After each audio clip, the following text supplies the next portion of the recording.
С доцент Велинов подготвихме един кратък доклад за венозни синусни стенози при пациенти с псевдотумор церебри и пулсиращ тинитус, както и няколко пациента, при които проведохме ендоваскуларно лечение. Псевдотумор церебри, или известно още като идиопатична интракраниална хипертензия, е заболяване, което е известно от края на 19 век, описано за първи път от Клинке. Малко по-късно, през 1937 година, Денди описва първите диагностични критерии. Характеризира се с повишено вътречерепно налягане, което може клинично да се обективизира с лумбална пункция, при която се установява повишено налягане над 25 см воден стълб спрямо модифицираните критерии на Денди. От образните изследвания не се установява пространство заемащ процес интракраниално или хидроцефалия, като се вземе ликворно изследване. Находката от изследването трябва да е нормална. Също така, в последно време от образните изследвания при немалка част от пациентите се установява венозна стеноза, синусна венозна стеноза, като в последните проучвания се предполага, че това може да е една от причините за псевдотумор церебри. Също така при тези пациенти се наблюдава и добро повлияване при провеждане на ендоваскуларно лечение. Пулсиращ тинитус представлява симптом, при който се чува шум при липсата на обективен външен стимул. Това състояние е доста така инвалидизиращо за някои пациенти, нарушава качеството на живот, може да доведе до стрес, до депресия, до инсомния. При псевдотумор церебри, още наречен идиопатична интракраниална хипертензия, не е напълно изяснена етиологията на заболяването. Може да се касае за нарушена функция на ликворната система или повишено налягане в венозните синуси, като честотата на това заболяване в популацията е между 0,5 и 2 на 100 хиляди. По-голяма е при млади жени, а при млади жени с наднормено тегло е 20 пъти по-голяма риска от това заболяване. Когато се установи повишен градиент на налягането във венозните синуси при селективна ангиография, се търси насочено венозна стеноза. Пулсиращия тинитус може да се дължи на два вида причини. Едните са от съдов характер, другите са от несъдов характер, може да са неоплазми, атологични причини. Съдовата патология може да се дължи на АВ-малформации, на фистоли, на идиопатична интракраниална хипертензия, при стеноза на трансверзален синус, може да се дължи при атеросклероза и други причини. От патофизиологична гледна точка, както вече казах, не е много изяснена при псевдотумор церебри. За рискови фактори се приемат наднорменото тегло и женския пол. Може да се наблюдава повишена продукция на ликвор вследствие на дисфункция на плексус хоридеус или намалена реабсорбция в дуалните гранулации в резултат на повишено венозно налягане в венозната синусна система, което може да е резултат от стеноза. При пулсиращия тинитус всъщност е във връзка с основното заболяване. Ако става въпрос за стеноза или малформация, се създава турбулентен кръвоток, в резултат от който се получава шум, който се предава на вътрешното ухо.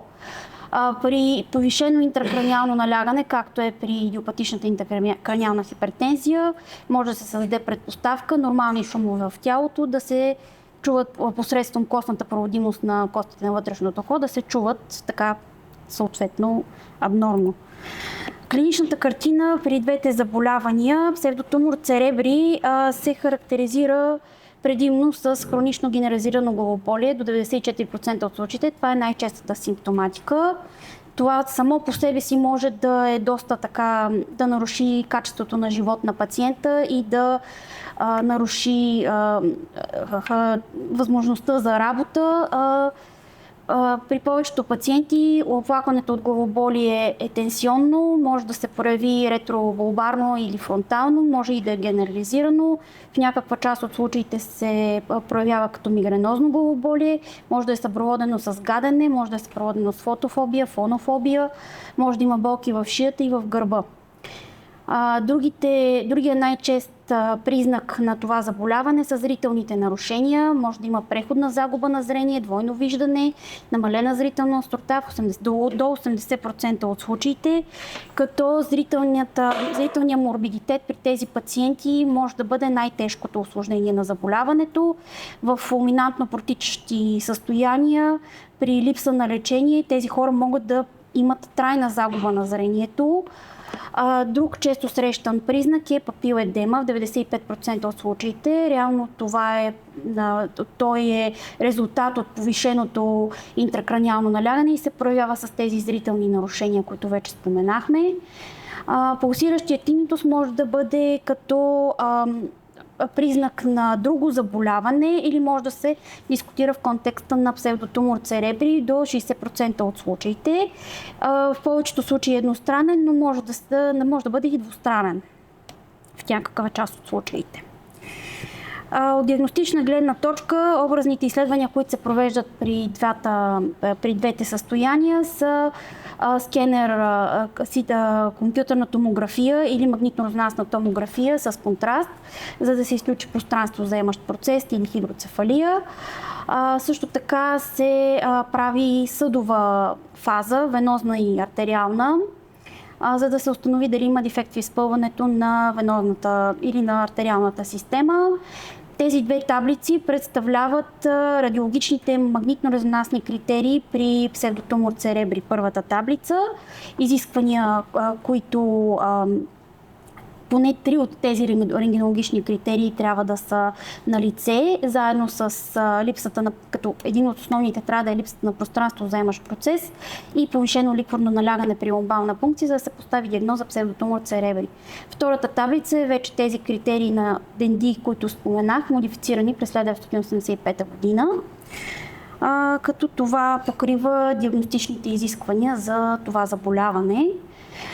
Вече след като се проявят резултатите от компютърно-томографската и магнитно-резонансното изследване и се установи някакъв дефект в изпълването на синус трансверзус или на някои от другите синуси, е уместно да се проведе селективна ангиография, с която да се измери налягането под и над стенозата, като ето това, така по този начин се измерва налягането под и над стенозата и при градиент на налягането повече от 5 до 10 мм живак, това е реално показание за ендоваскуларно лечение при пациента.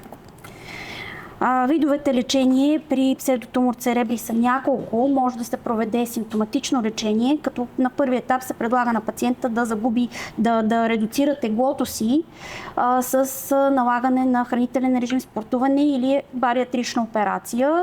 Към това може да се добави медикаментозно лечение с ацетазоламид, като в едно по-голямо проучване, рандомизирано проучване, има доста така добри резултати, но въпреки това нежеланите реакции са доста по-големи като процент в сравнение с клиничния ефект и поне 92% от пациентите имат поне една нежелана лекарствена реакция, гадане, диария, анорексия, диселектролитемия. Не е препоръчително този медикамент да се използва продължително време. Друг метод на лечение при пациенти с псевдотумор церебри би могло да бъде хирургичното лечение, ликвор-дрениращи операции. Може да се постави вентрикулоперитониален и лумбоперитониален шънт.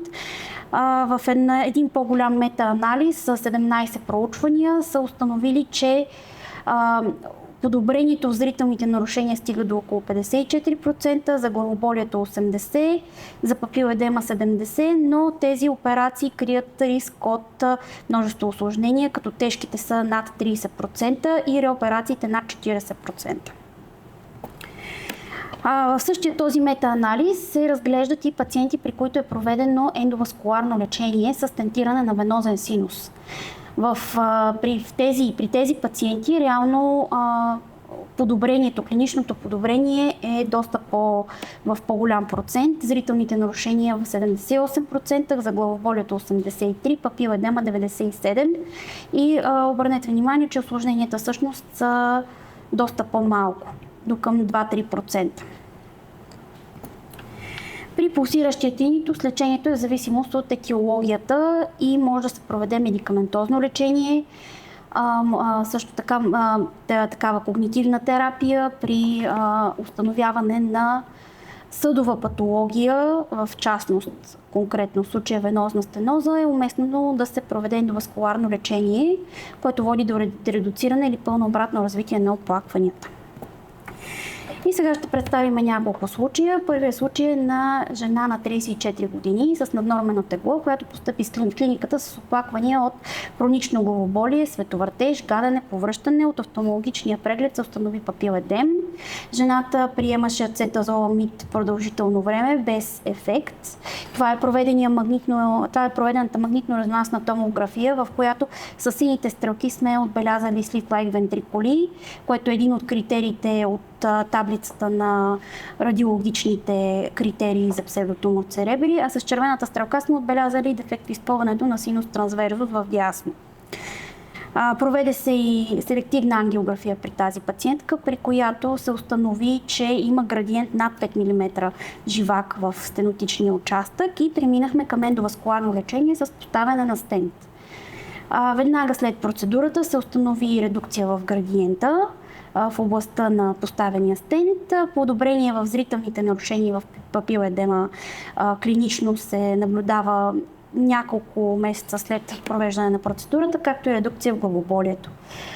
Контролни образни изследвания, магнитно-резонансна томография правиме между 3 и 6 месец и на първата година правиме конвенционална мозъчна ангиография.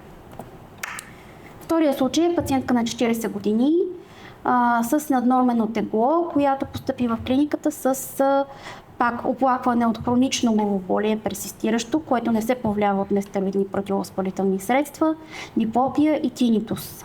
От проведения офталмологичен преглед установихме загуба на зрителна острота и папиледем до 5-6 диоптера, както и повишено вътреочно налягане. Проведохме при жената лумбална пункция, от която се установи налягане 37 см воден стълб. Това е проведената магнитно-резонансна томография, в която на първата снимка с червените стрелки е отбелязан друг радиологичен признак за псевдотумор церебри, който е изглаждане на задната страна на булба. Както се вижда, диска е леко плътнал. Това е признак на повишеното вътречерепно налягане и съответно папиледема, който тя има. От другата страна, с синята стрелка, отбелязан дефекта в изпълването на синус трансверзус в дясно. Отново проведохме селективна ангиография. Както виждате, има стеноза в областта на трансверзус в дясно и се измери градиент на налягането от 14 мм живак. В синус сагиталис супериорус беше 26 мм живак, а в синус сигмоиделус 12 мм. При нея също проведохме ендоваскуларно лечение с стентиране. Веднага след процедурата намаля градиента в стенотичния участък. На 3-ти месец след проведеното лечение при контролен преглед жената съобщи, че има подобрение на зрителните нарушения и редукция на папиледема до 1-2 диоптера. Главоболието също се търпи обратно развитие, но персистира тинитуса. На първа година след процедурата ще се проведе конвенционална мозъчна ангиография. Третия случай се касае за жена на 68 години, която постъпи в клиниката с световъртеж и пулсиращ тинитус. От проведения магнитен резонанс не се установиха радиологични критерии за псевдотумор церебри, не се установи повишено интеркраниално налягане, от офталмологичния преглед няма данни за папиледем. Както виждате, с червената стрелка е посочено, че жената има дефект в изпълването на синус трансверзус в дясно. При нея също проведохме конвенционална мозъчна ангиография, което също потвърди, че има стеноза на синус трансверзус. Градиента на налягането беше 16 мм живак в синус сагиталис супериор и 8 под стенозата. 8 мм живак беше градиента на налягането при тази пациентка. При провеждане на стентирането, постпроцедурно градиента си спадна под 5 мм живак. След излизане от обща анестезия, жената съобщи, че няма оплаквания от шум в дясното ухо и на контролния магнитен резонанс ще се проведе най-вероятно следващия месец, защото при тази жена проведохме процедурата преди по-малко от 2 месеца. От няколко от последните публикации от 2020 и 2023 се споменава, че трябва да се промени номенклатурата на заболяването като синдром на повишената интравенозна хипертензия и да се систематизират пациентите в отделни групи, за да може на всеки пациент да се проведе индивидуално лечение според нуждите. Предвид факта, че при повече пациенти се установява венозна стеноза след проведени образни изследвания, магнитно-резонансна томография и селективна ангиография.